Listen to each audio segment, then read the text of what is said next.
What is up, Waffle Gang? My name is Mark and welcome to some r/relationships. If you'd like to skip the initial waffle, timestamps are in the description and along the timeline below, but if you are new here, please consider hitting that like, that subscribe, and maybe that notification bell too. Now, as always, a huge thank you to each and every one of you for coming here every day to support the channel, coming to join us on Discord. There's been a whole spike of you coming in just recently, and it's been absolutely fantastic to see you. So thank you for being there too, and let's just crack on with today's story, shall we? Much love, guys. Now, our first story comes from a throwaway account. I, 33 male, found out that my ex, 33 female, was cheating on me with multiple men. A bit of background first, my ex and I have been best friends since the age of 15. From the moment we met, we were completely inseparable. We actually didn't get together as a couple until we were 24, but she's my oldest and closest friend and has been the most important person in my life, one way or another, for my entire life. As the title says, I found out that during our relationship she cheated on me with many other men. I first heard something from a mutual friend of ours who told me that he was disappointed with some of her behaviour. He wouldn't tell me the details, so I asked her myself and she decided to come clean about what actually happened during the 7 years while we were together. Over the course of one horrifying, devastating evening, she told me everything. Every man she cheated on me with, who they were, how she met them, and where they had sex, how many times they had sex, and even details of some of the more extreme sexual acts she engaged in with them. Some were just one-night stands, but others she went back to multiple times. All of the sex was unprotected, putting both her health and mine at risk. One of the other men even got her pregnant. At the time, she told me that the baby was mine, but insisted that she got an abortion. Together, we went through the painful process of aborting what I believed was my child. She was able to cheat on me so many times because of her job. She works in hospitality, think hotels and restaurants, so used to work late/odd hours and go out very late nights with her colleagues. I wouldn't see her on those evenings or know where she was. She told me that she kept her phone in her bag these nights out and told me not to expect any replies if I tried to message or call her. She never told any of her colleagues that she had a partner, despite being with me for many years, so none of them thought she was doing anything wrong.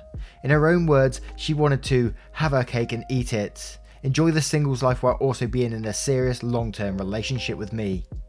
We broke up a couple of years ago after a long battle of trying to convince her to curb her partying habits and went back to being close friends. Regardless, what she told me left me completely devastated.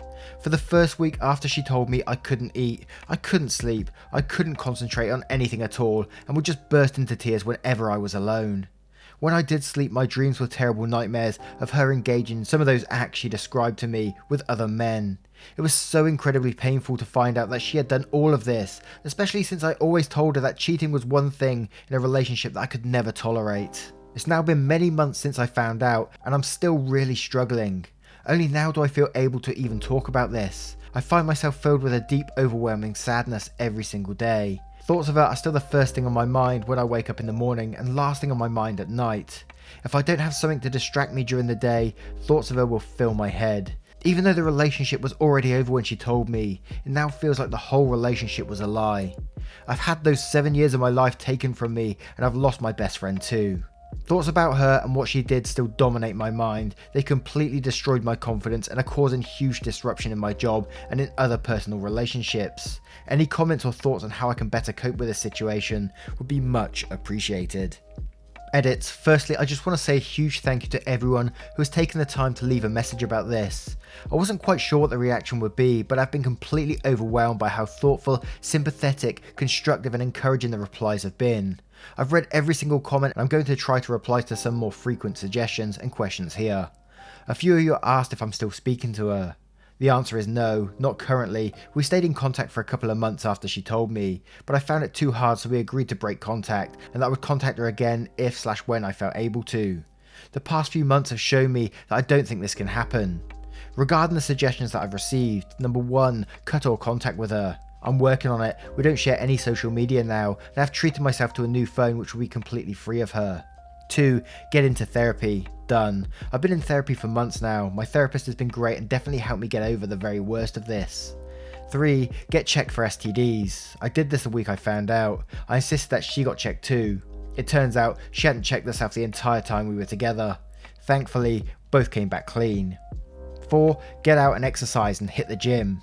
I'm not normally the fitness type, but at this point I found out I started exercising every single day. It was the only thing I could do to combat the nervous energy I was constantly filled with and kept my cortisol levels from going sky high.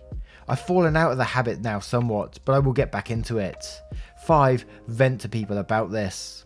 I've done this a little bit. I've got some close friends that I've been able to talk about this, but I've been hesitant to talk about it too much, simply because I feel too much shame and guilt for having let someone trick me like this. This is actually one of the reasons I've made this post in the first place. I really need to find a way to speak about what happened in a way that didn't really embarrass me.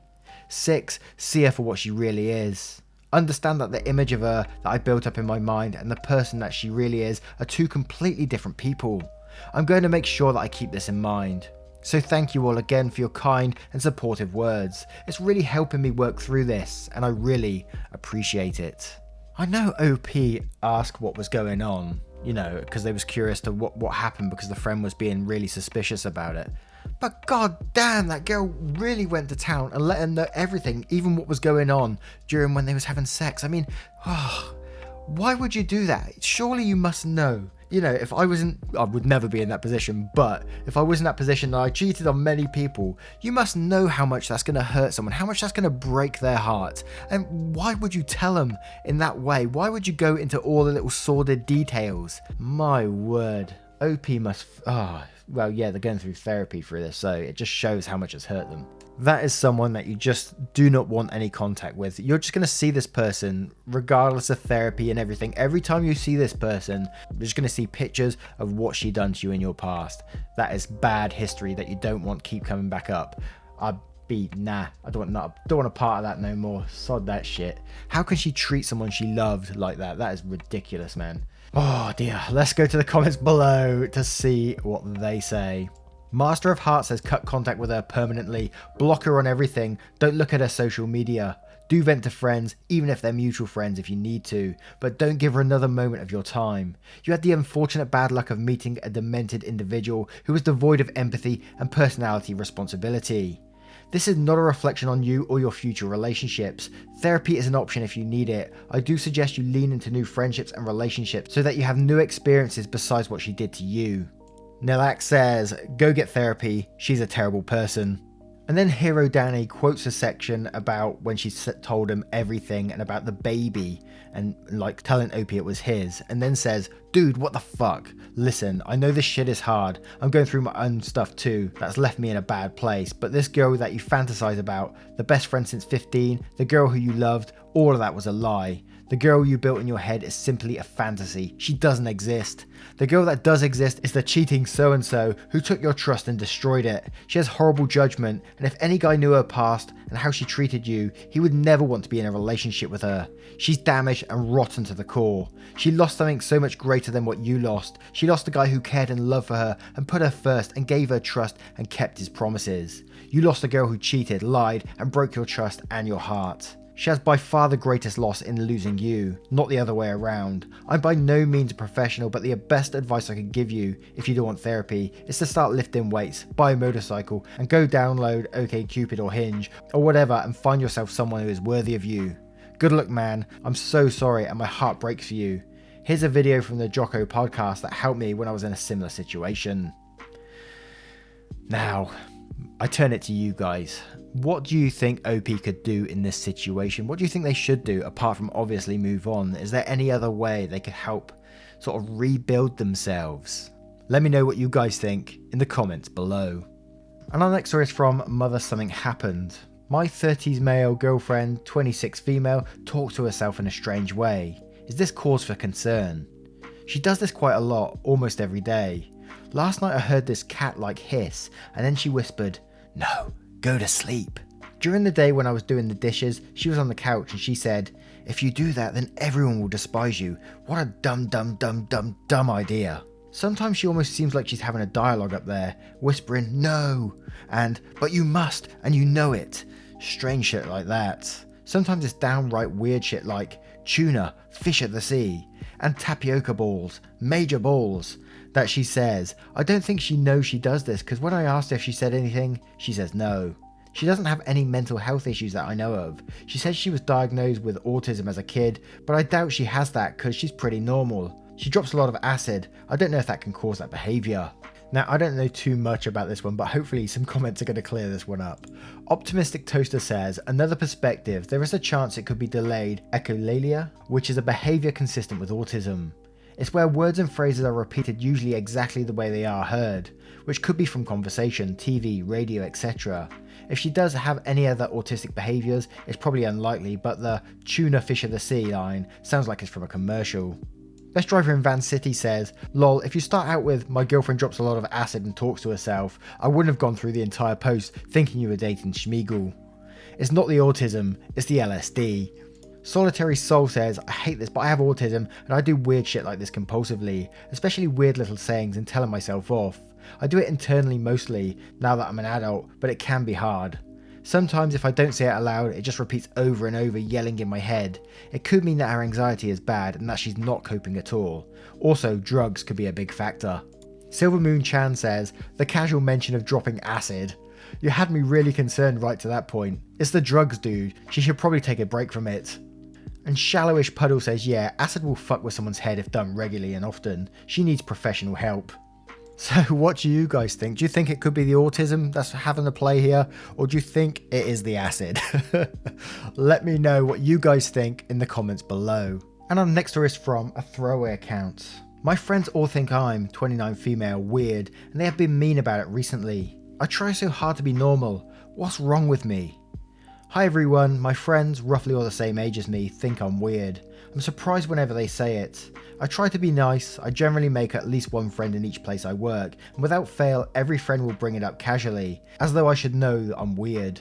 I dress tastefully and not strangely, but if one friend group thinks I look good, the other will think I look ridiculous. Recently, I wore a Balmain style blazer and my friend said, I can't even talk to you with that thing on, you look like an anime character.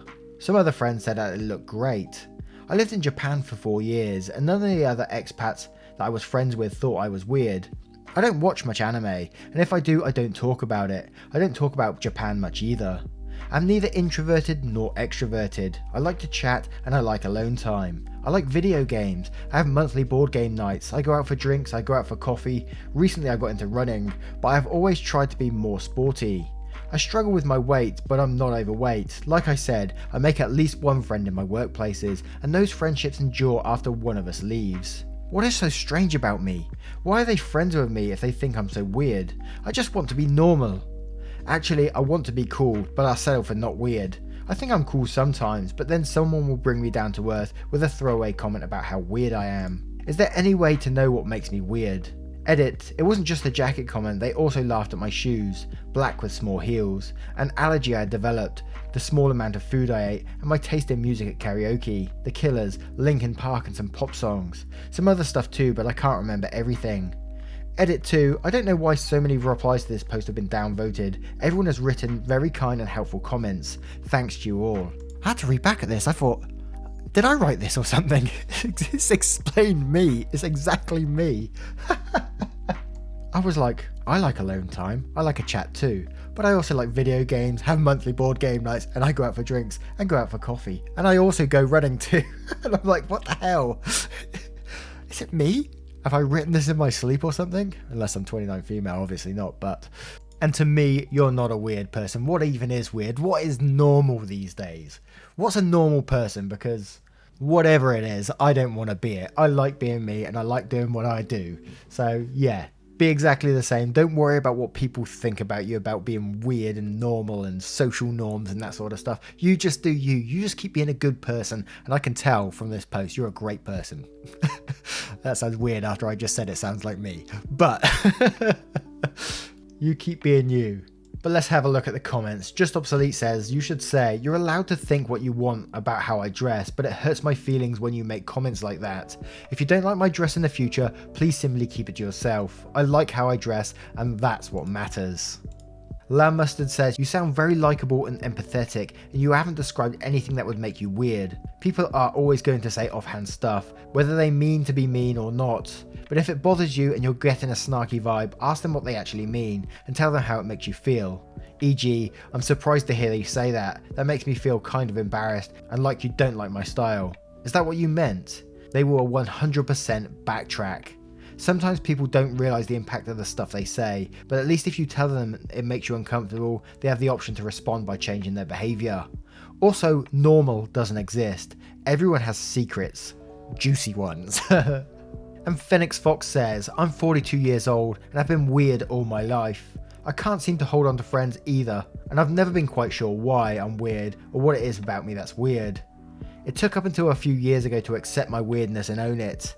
I started a fresh university master's degree, teacher's education, at the age of 34, and I realised I would never be able to identify with my much younger co-students, and then I realised I was okay with being different. Since then, I have owned my oddities. I'm a teacher at a high school and I will proudly wear my geeky t-shirt that looks like it's from the Powerline 95 tour, from the Goofy movie, or Doctor Who or Star Wars t-shirts. I dress like me, and now at the age of 42, I no longer give half a crap about what other people say about it, and I'm happier about being myself.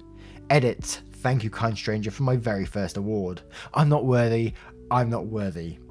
Seriously though, there's a recession and a pandemic. Save your money. Lots of wholesome people in the chat there. And what do you think about being weird and normal? Do you think there is such a thing? And do you consider yourself to be weird? And how do you own it? Or do you own it? Are you embarrassed about it? Let us know in the comments below what you think. And I keep wanting to say, vote in the poll in the description. But yeah, don't do that. It's not there. And our next story is from I Lying Lie. My male 21 best friend, female 21, is in love with me. I can see myself loving her in that way, but there's some things I cannot forget about her, and I don't know what to do. Hiya guys, English is not my first language, so sorry for bad grammar. The post might be long, it's my first post in this sub, so bear with me. This girl, we'll call her Madison, told me a couple of weeks ago that I am her best friend and that she is in love with me, and I kinda love her too, but sometimes I think about us together, and I can't see the reason why she would even love me at all. First of all, we've known each other for about 8 years. She is my crush since the beginning. She is beautiful, easily the prettiest girl I know, but we only managed to become friends about 3 years ago, when we started talking on WhatsApp, and she was great. Our friendship started great, and she knew I had a crush on her, but never took me serious when I said that I would be down to have a serious relationship with her. Fast forward 1 year, something happened. She hurt me, like a lot. In a single week, she told me she was developing feelings for me, and was thinking about starting something between us. I was really, really happy. Imagine your crush of 8 years finally acknowledging you. Well, we started talking about it and I really thought we were getting somewhere, but on the same weekend then proceeded to hook up with another guy at a party. She even told me so after, that she was thinking only about herself and didn't care at all about my feelings at that moment. She was so sorry and everything. I was so done with it that I just forgave her and told her not to talk to me anymore because I simply couldn't look at her. After that, my life changed drastically. I started going out more, meeting more people, attending parties, which I never did because I'm a church boy since 10, and really became an extrovert. I saw Madison sometimes since we had friends in common, but we never spoke much. But then something happened. A friend of us got everyone in our social circle against her because of something she didn't do, and suddenly she had no friends. I didn't want to be a part of that BS, so I shoved every one of them out of my life, and then it was just me and Madison. We started talking again, not in the same way. I did not forget what happened. Now in 2020, she just dropped that bomb in my WhatsApp and I can't stop thinking about it. I love that girl, but I can't bring myself to hug her because of what happened 2 years ago. She messed up with me more than once. I did get back at her a couple of times, but never this bad. I know I should get over the past, but I don't know how. It's scary. My first broken heart was from her, and now we're in opposite positions. I don't know what to do, guys. Update, I did not expect to get this many answers from people trying to help me see clearly. I read everything and I plan to answer most of you when I can. For now, I need to clarify some things. First, I do believe that she's being sincere with her feelings at the time. She told me she was talking to her mum about me. Her parents and mine are close friends, and that the mum made her realise how she felt regarding some stuff about our friendship. She's becoming very jealous of me becoming someone who is not attached to her anymore. I am by no means saying that she's being sincere with herself. I believe it's something that eventually she won't feel anymore, despite she saying the opposite. Second, I'm seeing her this weekend. Hopefully we can talk about the subject. If it really comes to us trying again, I decided it'd be on my terms. I can't have her feeling like she has the upper hand on me again. I know her so much that I know how she's thinking. I'll give you an update as soon as I can. Again, thank you for your answers. Update 2, some of you might be wondering why would we try again. It's because although both of us had a problem and a bad history, we're good friends, have good synergy with each other, and she's not my type, but she's attractive, and my change over the year made me look attractive to her. All our friends think we're a good couple, so maybe it is right. I think my only concern would be with this one is she sort of only pursuing this now because she's lost the sort of her social circle, that she's not been able to attend these parties that they're all going to, so now maybe she thinks it's a good time for her. So it is like she's got the power now to say, yeah, I'll have him now. No, I'm not with those other guys anymore. And like you said, a very sort of jealous tendency, but you know, I might be just reaching there. And the fact that she's going from liking you to not liking you because she was with someone else, it does raise some concerns, right? Would I want to be someone who could just flip their feelings just like that and like me one minute and then not the next? You know, it's very strange. But let's have a look at some of the comments to see what they say. Carrigan Pintalba says, I'd say do not pursue this. You clearly have been more emotionally invested and longer. Now you've gotten some distance. She drops the second bomb. The first one was when she was interested in you, and she self-sabotaged that chance. You've had feelings for her for 8 years. She didn't become friends with you until 5 years into knowing you. She knew you were interested, expressed interest in herself, and then torpedoed the chance she created. She's now isolated from her social circle, and you have been her safe harbour. Once she rebuilds a new social group or reconnects with the old one, I do not doubt she will back away from you for getting serious. She may even act out again. Illy says, well, you should be able to know if it is not right if you have a date or something to test the waters. A good date used to be to attend some activity you are both new beginners at, like maybe bowling or the like. Anyway, her position being abandoned could make her want to use you till she finds someone else. So do you want to give her a chance or abandon her again? Looking for PC says, it sounds like you changed and became more her type, but you should also be judging if she is your type. It sounds like you are good friends, but she indeed seems quite selfish and insensitive, and might definitely hurt you again in a relationship.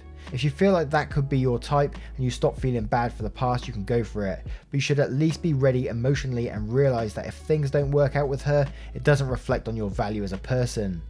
If you feel bad about the past, it would probably be better not to get into it with those feelings, causing insecurities and resentment.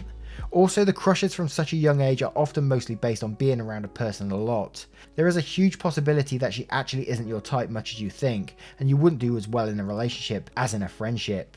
Now, what do you guys think of this? What do you think OP should do? And do you think he should give like this friend another chance? Do you think it's right? Or do you think she's just using him until she finds another social circle? Let me know what you guys think in the comments below. And our next post is from Punctuation. Hope I got your name right there. It's a very short one, but it's very, very relatable to me right now. So I couldn't help just reading this one and then, you know, saying my little bit on it, because as you all know probably already how close this one will be to me. My mum will die before I turn 18 and I need to make the most of it. This has been an emotional post to make, and I got the news the other day. If you want the details I can say, but it's incredibly rare brain disease.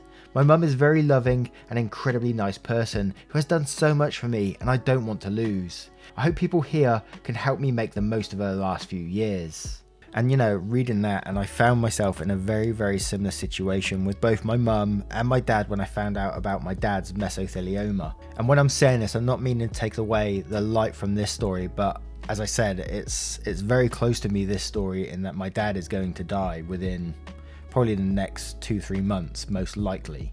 And when we first found out about my dad's disease, I went straight to the internet and like posted like on r/cancer and things like that, and was asking for advice there on the best way to deal with this situation and how can I get the most out of my dad's remaining last year with us. And you sort of have to prepare yourself like way before that. You know, you're going to see physical changes, you're going to see mental changes that happen to your parent, and you know, it is incredibly hard, and everyone will deal with it in different ways. Myself personally, I found myself not numb to it all, because people will jump on that and say, oh, that's unhealthy to be numb about it, because I definitely do have feelings about the situation, but the way I deal with it is very much, you know, I know my dad's going to die and I need to make the most of this time while I have it. And the best way that I felt myself dealing with it is like being open and honest with everyone around me. And this all started coming out when my mum passed away a couple of years ago. Before then I was very shy, very quiet, and you know, I still am now really, but I'm very open and honest about everything in my life. I will tell you if what I'm feeling whenever you want to hear it. And you guys probably know this already. So I don't know what I'm telling you, but like when my mum told me that she's going to be passing away in 3 weeks, the doctor didn't even tell her this. She told us this, and it did happen weirdly. But I asked her straight there and then, I said, are you scared to die?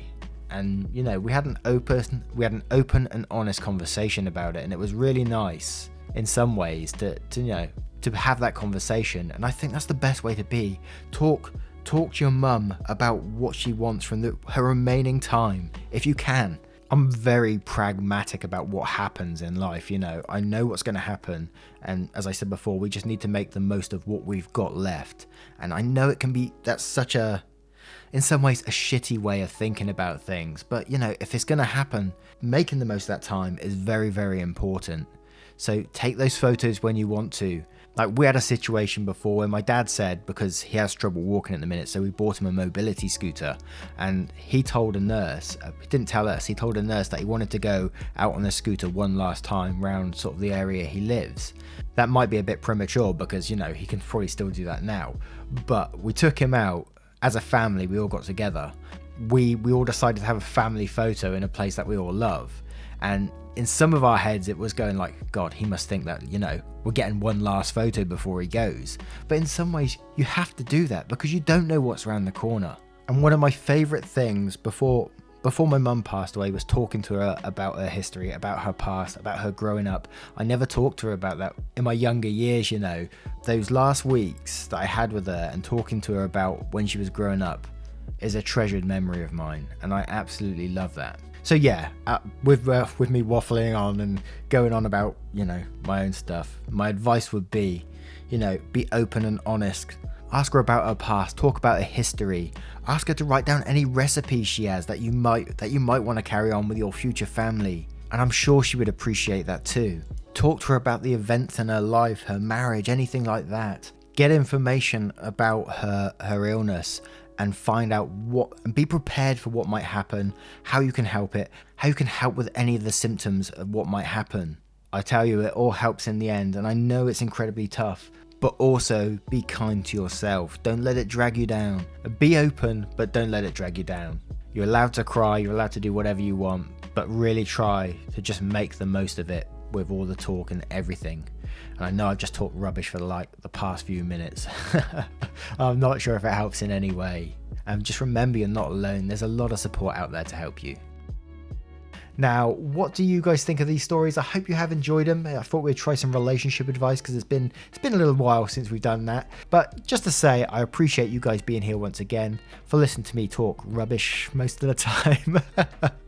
And some of you guys say it's like talking to a friend, and I feel like that too. I feel like I can talk to you guys in that way because you guys seem pretty accepting of like my usual waffling on, you know, when I talk about my family and my life and stuff, and some of you guys seem to enjoy that, and I really like opening up to you guys as well. And I know I'm just a character behind a microphone and all that kind of stuff, and you've never seen me in reality. I'm a shy boy. But I really do appreciate you and seeing you guys in the comments, the same people coming back here quite every day, you know, and I do read your comments, and you know, it's just so wholesome and so nice of you. So thank you so much. And you know, I'll speak to you in the next one. Take care, guys. Much love.